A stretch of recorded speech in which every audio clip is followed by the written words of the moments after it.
नमस्कार, मैं हूं रंजीत झा और आप देख रहे हैं दी समाचार एक्सप्रेस।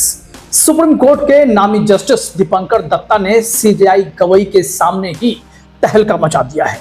जुडिशरी पर दबाव डालने वाले एक्सटर्नल फोर्स पर उन्होंने ऐसा करारा प्रहार किया कि मोदी शाह सरकार के भी होश उड़ गए। जस्टिस दत्ता के तीखे तेवर और ताबड़तोड़ खुलासे से हड़कंप मच गया। कार्यक्रम तो सीजेआई गवई के लिए था, लेकिन जस्टिस दीपंकर दत्ता की बेबाकी पर सबकी नजरें टिक गईं। ऐसा लगा मानो उनका सब्र का बांध टूट पड़ा हो। उन्होंने साफ चेतावनी दी कि अब समय आ गया है कि इन बाहरी ताकतों को तुरंत खत्म किया जाए। आखिर किस बाहरी ताकतों की बात जस्टिस दीपंकर दत्ता ने की? यह पूरा मामला बेहद दिलचस्प है और यह समझना भी जरूरी है। तो चलिए पूरी रिपोर्ट आपको विस्तार से बताते हैं। 28 जून 2025 को नागपुर बेंच में एक फेलिसिटेशन सेरेमनी के दौरान जस्टिस दीपंकर दत्ता ने जो कहा वो हर किसी के लिए चौंकाने वाला था। उन्होंने कहा, जो बाहरी ताकतें कॉलेजियम की सिफारिशों को लागू होने से रोक रही हैं, उनसे सख्ती से निपटना होगा। यह बयान तब आया जब वो चीफ जस्टिस BR गवई को सम्मानित करने के लिए मंच पर थे। जस्टिस दत्ता ने एक गजब खुलासा किया। उन्होंने कहा कि जब वे कोलकाता हाईकोर्ट के कॉलेजियम में थे तो उन्होंने 2019 में एक बार मेंबर की सिफारिश की थी, बार मेंबर की। लेकिन आपको हैरानी होगी जानकर कि 6 साल बीत गए, कोई कार्रवाई नहीं की गई, कुछ भी नहीं किया गया। अब जिनके लिए सिफारिशें हुई थी उनकी उम्र हो गई, वो 58 या 59 इयर्स के हो चुके हैं। जस्टिस दत्ता ने पूछा, ऐसा क्यों होता है? क्या किसी ने कभी सवाल किया है?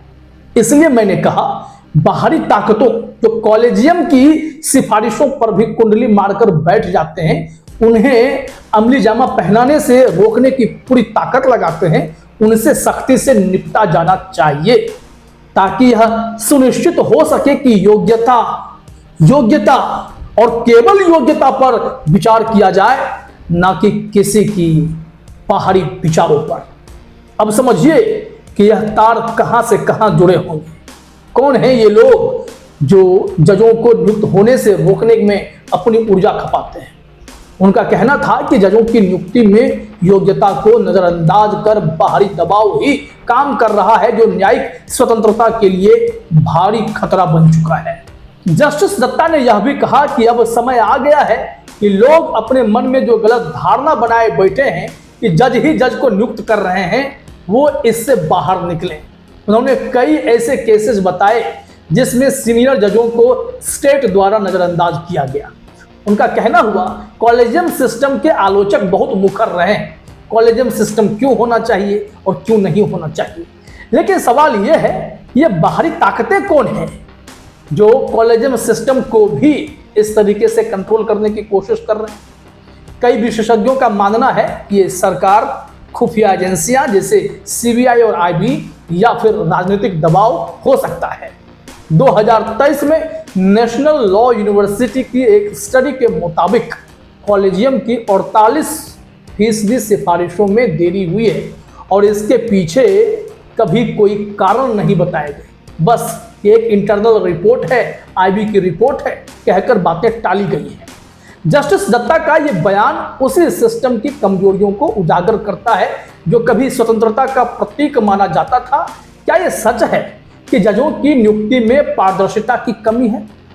क्या कॉलेजियम सिस्टम अपने आप में एक काला पत्थर सा बन गया है? तमाम ऐसे सवाल आपके भी मन में उठ रहे होंगे। तो चलिए इसके पीछे के सच को भी समझने का वक्त आ गया है।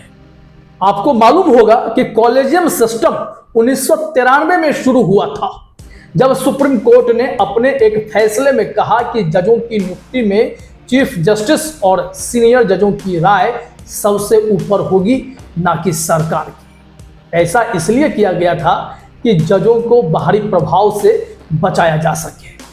अब सोचिए हुआ क्या है। लेकिन समय के साथ इस सिस्टम पर कई सवाल उठे हैं।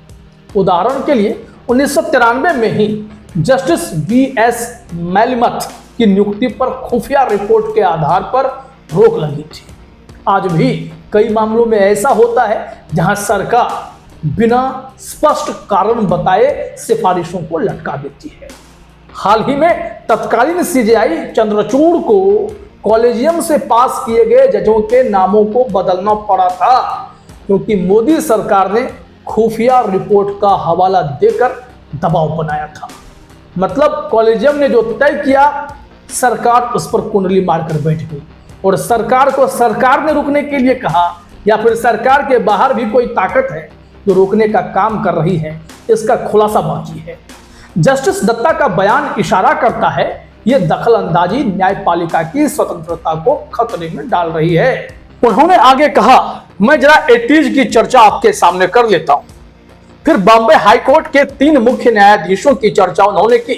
Chief justice MN Chandurkar, chief justice Chittatosh Mukherjee और चीफ जस्टिस PD देसाई की बात उन्होंने शुरू कर दी। जस्टिस दत्ता कह रहे थे कि इन तीनों जजों में इतने तेवर थे, इतनी काबिलियत थी, जिन्होंने भी इनके आगे प्रैक्टिस की है वे गवाही देंगे ये उन जजों से कम नहीं थे जो 1980s के दशक में सुप्रीम कोर्ट में पहुंचे थे। क्या कोई कॉलेजियम से पहले की नियुक्ति प्रणाली पर सवाल उठाता है?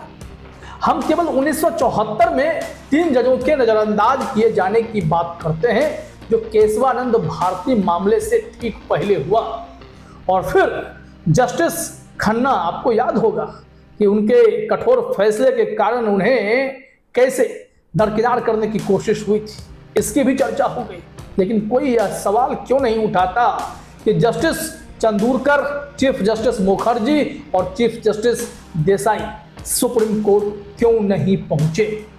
इशारा साफ था कि बाहरी ताकतें काम कर रही हैं। कई वकीलों का कहना है कि कॉलेजियम में पारदर्शिता की कमी है। सिफारिशें कैसे होती हैं, किस आधार पर जज चुने जाते हैं, ये आम जनता के लिए आज भी रहस्य बना हुआ है। क्या ये सिस्टम भ्रष्टाचार या पक्षपात का शिकार हो रहा है? ये सवाल आज भी अनुत्तरित है।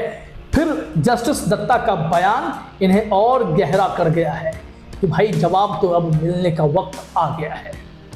शोध से पता चलता है, रिपोर्ट से पता चलता है कि 70 हाईकोर्ट कॉलेजियम की सिफारिशें 10 महीने से ज्यादा समय से लंबित हैं, जिससे न्यायिक व्यवस्था पर बुरा असर पड़ रहा है।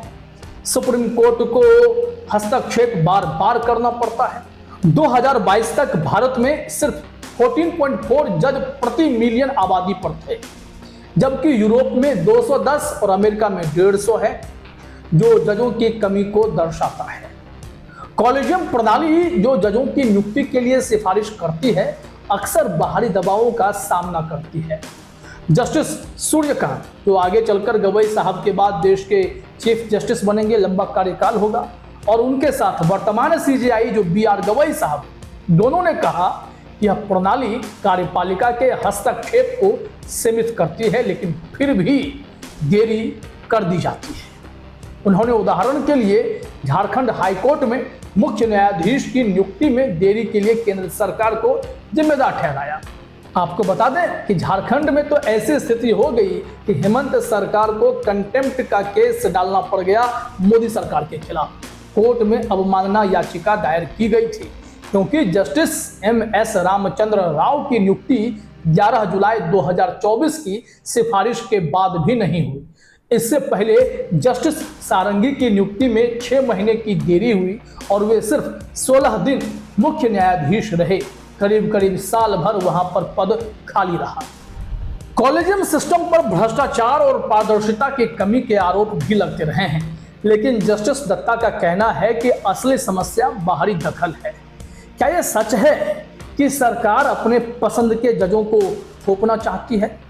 ये सवाल आज हर समझदार नागरिक के मन में उठ रहा है।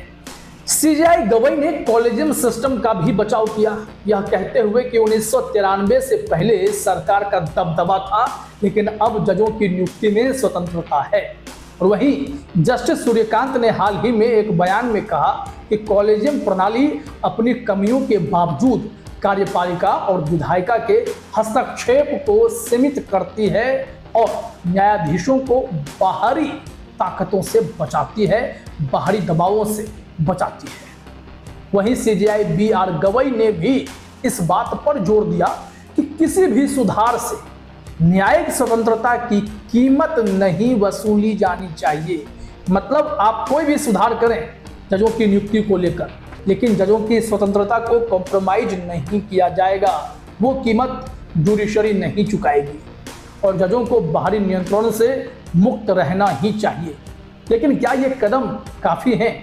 जस्टिस दत्ता का बयान साफ करता है कि बाहरी दबाव अभी भी एक बड़ी चुनौती है और गवई साहब जिस हिसाब से पारदर्शिता के लिए संजीव खन्ना की लेगेसी को बढ़ाने की कोशिश कर रहे हैं वो भी लॉडेबल है, लेकिन क्या ये सिस्टम को पूरी तरह पारदर्शी बना पाएंगे, एक बड़ा सवाल है। आप जानते हैं कि संजीव खन्ना ने खूब कोशिश की, उन्होंने कॉलेजियम की सिफारिश वाले जजों का इंटरव्यू करना शुरू कर दिया।